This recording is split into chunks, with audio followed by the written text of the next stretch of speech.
Soul Recycling processes 500 tons of waste every month across Niagara, keeping our communities clean. But hidden tariffs are driving up costs for everyone. The recycled materials crossing the border multiple times, tariffs of up to 75% could make everyday items more expensive, from e-commerce packages to groceries. Soul Recycling warns that these rising costs could mean a 30% price hike for Canadians already struggling with inflation. The question is, how much more can we afford to pay for the price of waste? Simar Bedi from Soul Recycling joins us in the studio with some tips on how to reduce waste at home. Thanks for joining us today. Thank you for having me on, Kate. Why don't we quickly just decipher between waste and recycling? Yeah. So for the common consumer, they think waste and recycling are the same thing because for them it's waste, right? It's something that they put to the curb and it goes together. But we're two very different industries. Waste is landfill associated and recycling diverts from landfill. So recycling and waste are two separate industries, and when dealing with a company, you want to ask them, are you primarily a recycling company or a waste company? And that will identify where your material will be going, because a recycling company will put its full effort to recycle it because that's how they make money. And the waste company will put their full effort to try to recycle it. If it's not, it'll go to landfill because they're owned by landfills. And so here in Niagara, 500 tons, to put that in perspective, it would cover a full football field. Yep. And so what do you see in terms of the need for more recycling right now? Yeah, so the football field's 500 tons, that's every month. Wow. Right? Yeah, so we do that every single month out of the Niagara region, Welland, Thorold, everywhere, St. Catharines and Niagara Falls. So to put that in perspective, 500 tons is nothing, it's a drop in the bucket. I think right now in the Niagara region, we're doing about 10,000 tons of waste and recycling getting out of the Niagara region for businesses. We're only doing 500. So we could expand that reach much further. Right, so we are a drop in the bucket of what can actually be recycled, and so we have to increase our efforts. Yeah, and what can be done? What should people be looking for? Yeah.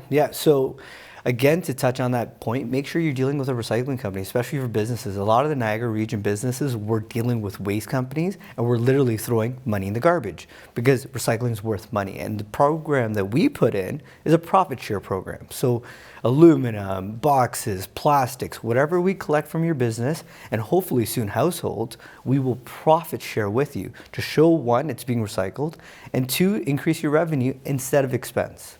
And so when we are thinking about recycling for businesses or for the individuals, what are some things that we can learn in terms of what can be recycled, what can't be recycled, that you see on a daily? You want to practice your 3 R's. Let's go back to elementary school, Okay. right? Reduce, reuse, recycle, right? So reduce would be your first step. Reuse. So anything like cups, like these cups right here that we're using, reuse, right?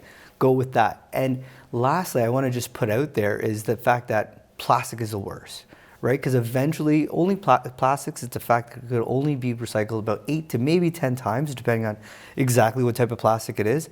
And then after that, it will be either burnt or landfilled. So let's stay away from plastics as a whole if we can, and always just keep that in mind. Remember, glass, paper, metals, much better options. Okay, and so with a lot of these talks of tariffs, the fact that waste goes back and forth or recyclables go back and forth, just explain that a little bit to us. For us, yeah, none of this makes sense, right? So for one example, most of the waste management companies in Canada are American companies.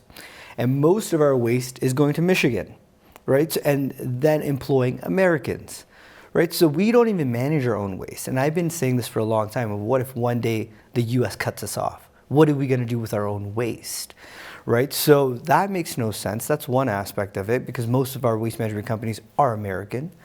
So they are losing their own jobs because they manage Canadian waste. Two, let's go into the recycling realm. For example, the Niagara region, we collect about 175 tons of just paper fiber out of your blue box and businesses, which we collect and process, Soul Recycling, and then goes to the Niagara side in the US to become linerboard. Linerboard is essentially just rolls that can be corrugated boxes.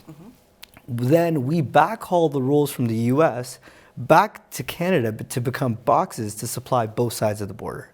So this is going to get 25% there, 25% back, and then maybe another 25 again. So we're talking 50 to 75% increase on a common consumer good like a box.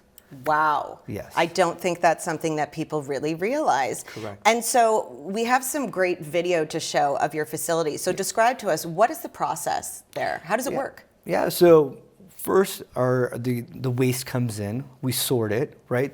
It's all robotics or by hand, depending on exactly what it is. Once it's sorted by grade, we either wash it, grind it, compact it, or even fiberize it. There's a number of options there. Depending on exactly what it is, and then we source it to the processors. The processor will make linerboard or ingots for aluminum. It's an endless count, or blow molding for plastics, right? So it's an endless list of things that it will be, and then we supply that, and then that is actually turning your waste into a commodity. That whole process, and we profit share because we're urban mining, right? We're not digging oil out of the ground for the plastics. We're taking the plastics out of your waste and then remanufacturing it into more plastic. So quickly, what's the message here then to people of not only the Niagara region, but Canadians when it comes to recycling? We have to be self-sustainable. There's a epidemic or maybe a pandemic in the horizon with Trump in power. If they want to cut off Canadian waste to come to the US, we need to be self-sustainable. We have a facility being opened in Burlington due to the tariffs that will be self-sustainable. It will be received all recyclables. We will recycle what we can, and what can't be recycled, we'll be actually making it into an alternate fuel for Canadian businesses. This alternate fuel could be used at cement plants. It could be used at anyone that burns coal. So rather than a coal burning plant, we use clean fuel made out of your waste. So everything will be processed in Canada, employing Canadians, and our waste will be managed. But again, our Burlington plant is a drop in the bucket in compared to how much waste we produce in Canada.